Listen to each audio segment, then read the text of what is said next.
Welcome to Shukla study point. आप सभी का स्वागत है आपके अपने YouTube channel Shukla study point में। मैं शिवम शुक्ला आप सभी दोस्तों का हार्दिक स्वागत करता हूं। आज के वीडियो के माध्यम से हम लोग चर्चा करेंगे न्यू सिलेबस के बारे में, जो कि इंग्लिश का होगा। इंग्लिश जब आप बीए थर्ड सेमेस्टर में पहुंचेंगे तो आपको पढ़ना पड़ेगा क्या, ब्रिटिश एंड अमेरिकन ड्रामा के बारे में आपको जानना है। तो ब्रिटिश एंड अमेरिकन ड्रामा में एक प्रकार से कौन कौन से चैप्टर्स आपको पढ़ने हैं, आज के वीडियो के माध्यम से हम लोग जानने का प्रयास करेंगे। ठीक है, ब्रिटिश एंड अमेरिकन ड्रामा ये आपके पेपर का नाम है। बीए थर्ड सेमेस्टर में अगर आप पहुँचे हैं तो आपको यही पढ़ना है। न्यू सिलेबस है 2025-26 इन सभी के लिए। आपको बता दूं कि जो है इंग्लिश जब आप पढ़ते हैं तो इसमें लिटरेचर और एक प्रकार से ग्रामर दोनों इसमें संकलित हो जाएगा आपका, तो परेशान नहीं होना है। तो ब्रिटिश एंड अमेरिकन ड्रामा के बारे में आपको यहाँ पर जानना है।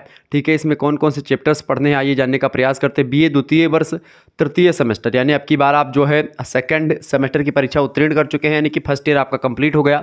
अब आप लोग जो है सेकंड सेमेस्टर मतलब कि थर्ड सेमेस्टर पहुंच चुके हैं, यानी सेकंड ईयर में। तो आपको यही पढ़ना है ब्रिटिश एंड अमेरिकन ड्रामा के बारे में। आइए सिलेबस पर थोड़ा सा नज़र डाल लेते हैं कि आखिरकार क्या क्या सिलेबस में हमको जानना है, कौन कौन से चैप्टर्स पढ़ने हैं। आपका जो सिलेबस है वो 8 इकाइयों में बटा हुआ होता है, यानी कि 8 यूनिट में बटा हुआ होता है। तो समझने का प्रयास करते हैं। यूनिट नंबर 1 यानी इकाई संख्या 1 में आपको क्या पढ़ना है, ड्रामा टाइप्स के बारे में। यानी ड्रामा मतलब क्या होता है, नाटक। ड्रामा का मतलब क्या होता है भैया, ड्रामा का मतलब होता है नाटक। यानी नाटक के कितने टाइप्स होते हैं, कई प्रकार के जो टाइप्स हैं नाटक के या ड्रामा के, अंग्रेजी साहित्य में, अंग्रेजी लिटरेचर में, इंग्लिश लिटरेचर में, तो उसी के बारे में। जैसे ट्रेजेडी एंड टाइप्स, यानी कि ट्रेजेडी एक प्रकार से त्रासदी बोलते हैं हिंदी में ट्रेजेडी को। ठीक है, एक दयनीय स्थिति होती है, दुख की स्थिति होती है।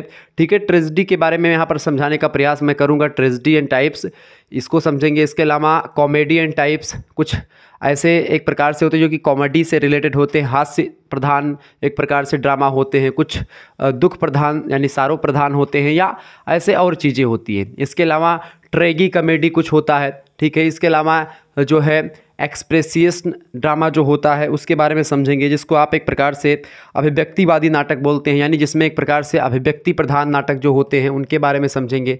ठीक है, इसके अलावा आगे देखेंगे, अगला है आपका ड्रामा ऑफ आइडियाज़, यानी कि जो ड्रामा से संबंधित जो एक प्रकार से जो विचारात्मक नाटक होते हैं, यानी जो कुछ विचार देते हैं वो। ऐसे अलावा पोएटिक ड्रामा हो गया।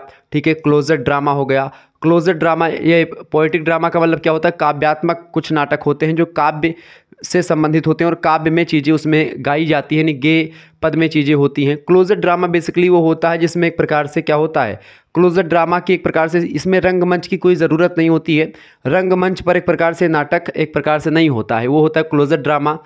द प्रॉब्लम प्ले, इसके अलावा थिएटर ऑफ जो है अब्जॉर्ड। तो इस तरीके से ये आपको पढ़ना है इसमें यूनिट नंबर 1 में, इकाई नंबर 1 में। मैं प्रयास करूंगा कि इन चीज़ों को बहुत ही आसान भाषा में और सरल हिंदी में आपको समझाने का प्रयास करूंगा जब मैं चैप्टर वाइज वीडियोस प्रोवाइड करवाऊंगा। इसमें मैं आपको ट्रेजेडी एंड टाइप्स के बारे में बताऊंगा, कॉमेडी एंड टाइप्स के बारे में बताऊंगा, ट्रेजेडी कॉमेडी। ठीक है, इसके अलावा एक्सप्रेसियस्ट मतलब एक्सप्रेसियनिस्ट जो ड्रामा होता है वो, drama of ideas, poetic drama, closet drama, the problem play, theatre of absurd, इन सभी के बारे में हम लोग जानने का प्रयास करेंगे। ठीक है, ये बात आप ध्यान रखेंगे। क्लियर?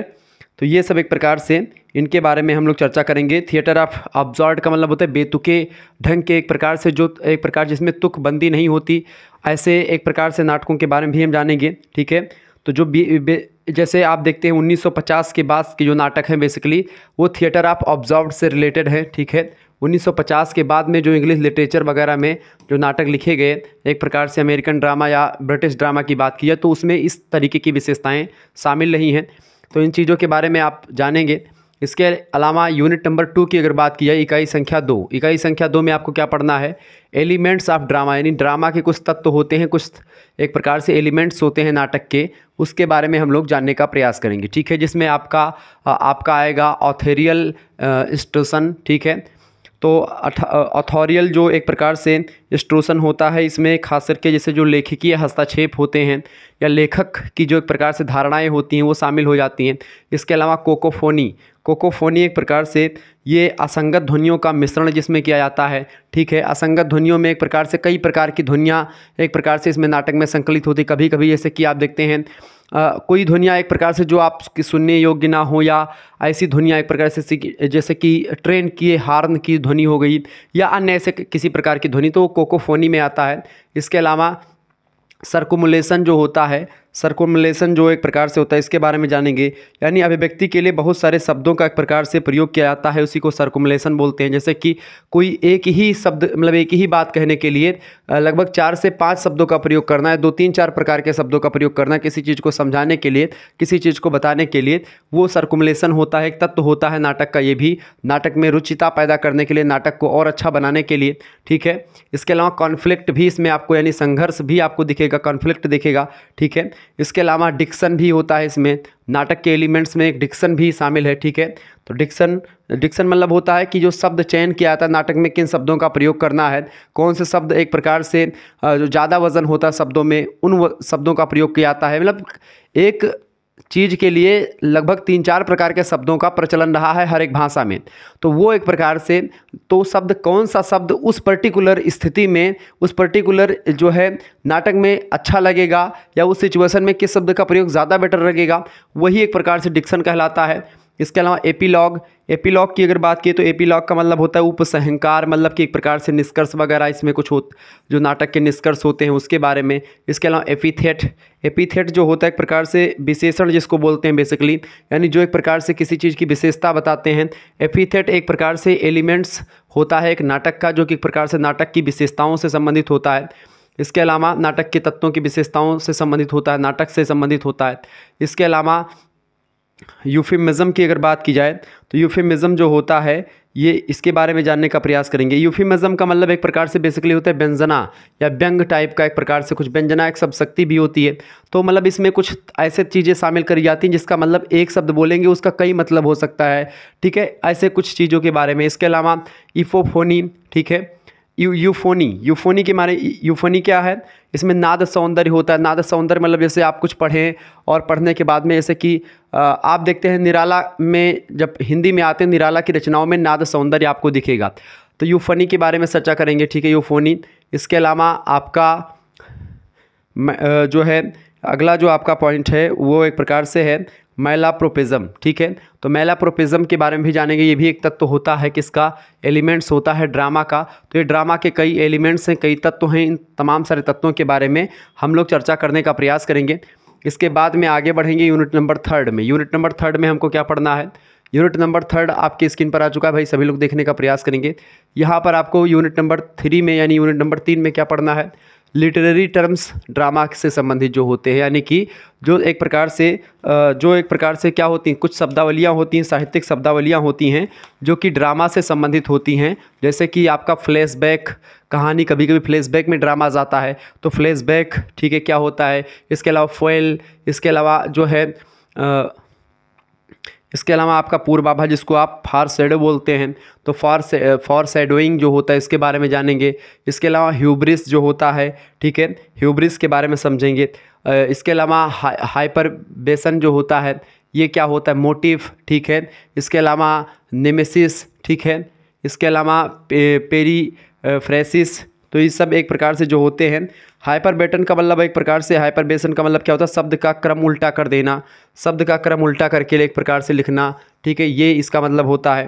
तो ऐसे ही चीज़ों के बारे में हम लोग जानने का प्रयास करेंगे, ठीक है। इसके अलावा पेरीफ्रेसिस के बारे में समझेंगे। ये भी एक प्रकार से साहित्यिक शब्दावली है, संबंधित लिटरेरी टर्म्स है ड्रामा से संबंधित। इसके अलावा पोर्टमैंट्यू भी एक टर्म है, एक प्रकार से लिटरेरी टर्म है ड्रामा से रिलेटेड, इसके बारे में आपको जानना है। इसके अलावा प्रोलॉग और एपीलॉग। प्रोलॉग का मतलब होता है जब नाटक एक प्रकार से कोई लिखा जा रहा है तो उसका प्रस्तावना, या एक प्रकार से जो शुरुआती दौर में उसकी चीज़ें, यानी कि जो परिचय होता है, प्रस्तावना होती है, उसी को प्रोलॉग बोलते हैं। एपीलॉग होता है उपसंहार, यानी बाद में जो होता है। उपसंहार मतलब निष्कर्ष, एक प्रकार से क्या निकला इस ड्रामा का, और मतलब शुरुआती दौर में एक प्रकार से उसका परिचय या उसकी भूमिका या उसकी प्रस्तावना, प्रियम्बल जो होता है, उसी को प्रोलॉग बोलते हैं। एपीलॉग और प्रोलॉग एक प्रकार से ये लिटरेरी टर्म्स में भी शामिल हैं ड्रामा के, तो ये आपको पढ़ना है। इसके बाद में हमको क्या पढ़ना है भाई, इसके बाद में यूनिट नंबर 4 में हम लोग पहुँचेंगे। यूनिट नंबर 4 में आपको क्या पढ़ना है, यूनिट नंबर 4 में पढ़ना लिटरेरी टर्म्स के बारे में। ड्रामा के और कुछ लिटरेरी टर्म्स होते हैं जैसे कि यूनिटी ऑफ टाइम, जिसमें आपका प्लेस एंड एक्शन, ठीक है, स्थान और एक प्रकार से बेसिकली एक्शन यानी उसमें क्या क्या चीज़ें हो रही हैं, ठीक है। इसके अलावा सेटिंग हो गया, ठीक है, स्पोरेनिज्म हो गया, ठीक है, स्पूनरिज्म, इसके अलावा स्टेज डायरेक्शन, ठीक है, सिंटैक्स, थीम क्या है, अंडर स्टेटमेंट, इसके अलावा जो है वेरी सिमिलिटी मतलब कि सिमिलिट्यूड, ठीक है, ये सब आपका क्या है, ये सब लिटरेरी टर्म्स हैं, इन्हीं के बारे में आपको जानना है। सत्याभास, ठीक है। अब ये अंडर स्टेटमेंट क्या मतलब क्या होता है, न्यून उक्ति मतलब कि कम शब्दों में ज़्यादा चीज़ों को बयां करना, ठीक है। ये जो है वेरी सिमिलिट्यूड का मतलब होता है सत्याभास होना, ठीक है। तो ये सब एक प्रकार से चीज़ें, कभी कभी ये एक शब्द आपका यहाँ पर आ चुका है स्पूनरिज्म। स्पूनरिज्म जो होता है एक प्रकार से, जैसे आप कभी कभी बोलते हैं, जैसे मान लेते हैं आपको बोलना है फनी बोन, फनी बोन के स्थान पर आप बोल दें क्या, बनी फोन आप बोल दें, ठीक है। जैसे आप कभी कभी क्या बोलना है, आपको बोलना है फनी बोन आपको बोलना है, और उस स्थान पर एक प्रकार से नाटक में कभी कभी क्या होता है कि इसके स्थान पर आप क्या बोल दें, आप बनी फ़ोन बोल दें, ठीक है, बनी फ़ोन बोल दें, यानी इसका य फा जो है इसके बा के स्थान पर आ गया और ये बा फा के स्थान पर आ गया, तो यानी इस प्रकार से इसी को बोलते हैं स्पूनरिज्म, ठीक है। तो इसके बारे में भी हम जानने का प्रयास करेंगे, विस्तार से आपको बताने का प्रयास रहेगा, चैप्टर वाइज वीडियोज़ जब मैं प्रोवाइड करवाऊँगा तब, ठीक है। थोड़ा समझने का आप प्रयास करेंगे। आगे देखेंगे यूनिट नंबर 5 की अगर बात की जाए, इकाई संख्या 5 में आपको क्या पढ़ना है, ब्रिटिश ड्रामा के बारे में आपको जानना है। ब्रिटिश ड्रामा में विलियम शेक्सपियर का नाम आप देखते हैं अग्रगण्य है, ज़बरदस्त एक प्रकार से नाटककार भी रहे हैं विलियम शेक्सपियर। तो विलियम शेक्सपियर का नाटक है मैकबेथ, तो मैकबेथ के बारे में आपको डिटेल में पढ़ना है, ठीक है, इसके बारे में विस्तार से आपको बताया जाएगा। इसके अलावा यूनिट नंबर अगर मैं 6 की बात करूं तो यूनिट नंबर 6 में आपको ब्रिटिश ड्रामा के बारे में ही जानना है, जिसमें GB शॉ नाम के विद्वान हैं, इनके बारे में पढ़ना है। और इनकी एक रचना है arms and the man, arms and the man, ये रचना बड़ी फेमस रचना है, इसके बारे में आपको बताऊँगा मैं। इसके अलावा गोल्ड स्मिथ की रचना है, गोल्ड स्मिथ विद्वान हैं, ब्रिटिश एक प्रकार से विद्वान है, ड्रामा कार है, मतलब कि नाटककार हैं ये। तो गोल्ड स्मिथ की रचना है सी स्टूप्स टू कैनक्वेर, ठीक है, तो इसके बारे में समझेंगे, इस रचना के बारे में विस्तार से आपको बताएंगे। इसके अलावा यूनिट नंबर जो है 7 में हम लोग देखेंगे, यूनिट नंबर 7 में आपको क्या पढ़ना है, अमेरिकन ड्रामा, और यूनिट नंबर 8 में भी आपको अमेरिकन ड्रामा। अब अमेरिकन ड्रामा में TS इलियट की रचना है मर्डर इन द कैथेड्रल, ठीक है, ये रचना है TS इलियट की। TS इलियट अमेरिकन जो है एक प्रकार से नाटककार हैं, तो इनकी रचना कौन सी है, मर्डर इन द मतलब कि कैथेड्रल, तो ये रचना आपको पढ़नी है और इनके बारे में जानना है। इसके अलावा जो है टेनेसी विलियम्स की रचना है the glass managers, the glass managers की एक प्रकार से, ये एक प्रकार से इनकी रचना है, ठीक है, तो इसके बारे में पढ़ना है। मैनेजरी, ग्लास मैनेजरी, तो ये रचना पढ़नी है हमको टेनेसी विलियम्स की। और आर्थर मिलर की रचना है ऑल माई सन्स, तो ये रचना भी हमको पढ़नी है, ऑल माई सन्स। तो ये कुछ एक प्रकार से आपको 3 एक प्रकार से ड्रामाकार या 3 नाटककार आपको पढ़ने हैं अमेरिका के नाटककारों के बारे में, और 3 आपको पढ़ने हैं ब्रिटिश नाटककारों के बारे में। बाकी एक प्रकार से नाटक से रिलेटेड जो टर्म्स होते हैं, जो साहित्यिक शब्दावली लिटरेरी टर्म्स हो गए, एलिमेंट्स हो गए ड्रामा के, ठीक है, उन सभी के बारे में आपको पढ़ना। तो literary terms of drama and एक प्रकार से एलिमेंट्स ऑफ ड्रामा, ठीक है, ये आपको पढ़ना है। तो बेसिकली यही आपका सिलेबस था। निश्चित तौर पर आपको समझ में आ गया होगा सिलेबस क्या था। 1 मिनट में थोड़ी मैंने आपको बहुत ही कम समय में चीज़ों को बताया। बाकी मैं एक प्रकार से कुछ इंपॉर्टेंट जो चैप्टर होंगे इनके इंग्लिश वाले वो भी बताऊंगा, और प्रयास करूंगा कि मॉडल पेपर भी हो सके तो मैं प्रयास करूं, ठीक है, क्योंकि इंग्लिश एक प्रकार से मैं उतने ज़बरदस्त तरीके से आपको साथ ना पढ़ा पाऊँ, लेकिन फिर भी आप लोग लगातार कमेंट करते रहते कि सर जी कोई कुछ भी बता दीजिए, सिलेबस ही बता दीजिए, तो मैंने कहा कि थोड़ा सा प्रयास ज़रूर करूँगा। अगर आप हिंदी पढ़ते हैं, हिंदी आपका सब्जेक्ट है, तो आपके लिए कोर्स लॉन्च किया गया है, ठीक है, हिंदी साहित्य का कोर्स लॉन्च किया गया, जिसमें हिंदी 3rd सेमेस्टर में आपको क्या पढ़ना है, हिंदी के 3rd सेमेस्टर में आपको पढ़ना होता है हिंदी गद्य के बारे में। हिंदी गद्य में आपको क्या, हिंदी गद्य एक प्रकार से इसका पूरा सिलेबस जो होगा, जिसमें विस्तार से आपको मैं चर्चा कर रहा हूँ, पूरा सिलेबस भी डिस्कस कर दिया है, 3-4 क्लासेस भी आपकी हो चुकी हैं, ठीक है। और इसमें क्या होगा, आपको PDF नोट्स मिलेगा, ठीक है, PDF नोट्स मिलेंगे। इसके अलावा मॉडल पेपर आपको मिलेंगे, ठीक है, मॉडल पेपर मिलेंगे। इसके अलावा रिवीजन क्लास आपको मिलेगी, ठीक है, रिवीजन क्लासेस आपकी परीक्षा के अंतिम समय में। मैराथन क्लास मिलेगी, ठीक है, मैराथन क्लास मिलेगी, प्लस में क्वेश्चंस पेपर आपको मिलेंगे कई विश्वविद्यालयों के। तो ये सब एक प्रकार से मिलेंगे, आपको ग्रुप से ऐड कर दिया जाएगा। आपको करना क्या है, 91 61 93 60 62 ये मेरा व्हाट्सअप नंबर है। इसी पर आपको SMS कर देना है व्हाट्सएप पर कि सर जी हमको हिंदी साहित्य BA 3rd सेमेस्टर का कोर्स चाहिए। तो जिन छात्र छात्राओं ने हिंदी लिया हुआ है और हिंदी के साथ अन्य भी आपका जो सब्जेक्ट होगा उसकी भी तैयारी उसी ग्रुप में होती रहेगी, ठीक है। मान लेते हैं आपका अंग्रेजी है, तो आप इसकी अंग्रेजी की भी जो PDF वगैरह बनेगी वो भी आपको वहाँ पर मिलेगी। तो इस तरीके से आपका एक प्रकार से फ़ायदा ही है। तो आप इसको कोर्स ले सकते हैं। मात्र इसकी जो प्राइस रखी गई है वो 100 रुपये रखी गई है पूरे के पूरे हिंदी कोर्स की, ठीक है। 100 रुपये में आपको पूरा कोर्स एक प्रकार से दिया जाएगा। आपको करना क्या है, SMS करना कि सर जी हमको हिंदी साहित्य BA 3rd सेमेस्टर का कोर्स चाहिए। आपको एक स्कैनर सेंड किया जाएगा, उसी पर आपको मात्र 100 रुपीज़ सेंड कर देने होंगे। उसके बाद में आपको ग्रुप से ऐड कर दिया जाएगा, ठीक है। और आसानी से आप पढ़ते रहिएगा, ठीक है। ये बात आप ध्यान रखेंगे। और वीडियोस फॉर्म में लेक्चर्स आपको मिलेंगे। इसके अलावा परीक्षा के अंतिम दिनों में आपके लाइव टेस्ट भी लगाए जाएंगे, मॉडल पेपर्स मिलेंगे, मैराथन क्लासेस मिलेंगी, PDF नोट्स मिलेंगे। यहाँ तक कि PDF नोट्स आपके और भी सब्जेक्ट के जो होंगे वो भी मिलेंगे। जैसे कि अंग्रेजी अगर आपका भी सब्जेक्ट है तो अंग्रेजी की भी PDF नोट्स उसी ग्रुप में आपको मिल जाएगी, ताकि अगर आपका हिंदी भी है अंग्रेजी भी तो आपका भी तैयारी हो जाए। इसके अलावा 3rd सेमेस्टर की अगर बात की तो इसमें एक सब्जेक्ट आपको पढ़ना पड़ता है को करिकुलर, ठीक है। तो को करिकुलर जो सब्जेक्ट आपको पढ़ना है इसका भी एक प्रकार, जिसमें आपको human values and environmental studies पढ़ना, तो इसका भी PDF नोट्स आपको मिलता रहेगा। हालांकि को करिकुलर मास्टर एक प्रकार से उसकी जो वीडियोस होंगी, को करिकुलर मास्टर नाम का एक चैनल मैंने बनाया है, उस पर आप जाएंगे तो वहाँ पर आपको एक प्रकार से को करिकुलर की परीक्षाओं से संबंधित तैयारी एक प्रकार से वहाँ पर करवाई जाएगी। तो उस चैनल को भी आप सब्सक्राइब कर लीजिएगा, ठीक है। तो ये कुछ इन्फॉर्मेशन थी एक प्रकार से इसको लेकर के, तो मैंने आपको बता दी। तो अगर कोर्स लेना तो आप अभी SMS करें हमारे नंबर पर 91 61 93 60 62 पर, ठीक है। और नंबर आपका जो है ग्रुप में भी दिया हुआ है, या वीडियो को बैक करके भी आप देख सकते हैं, ठीक है।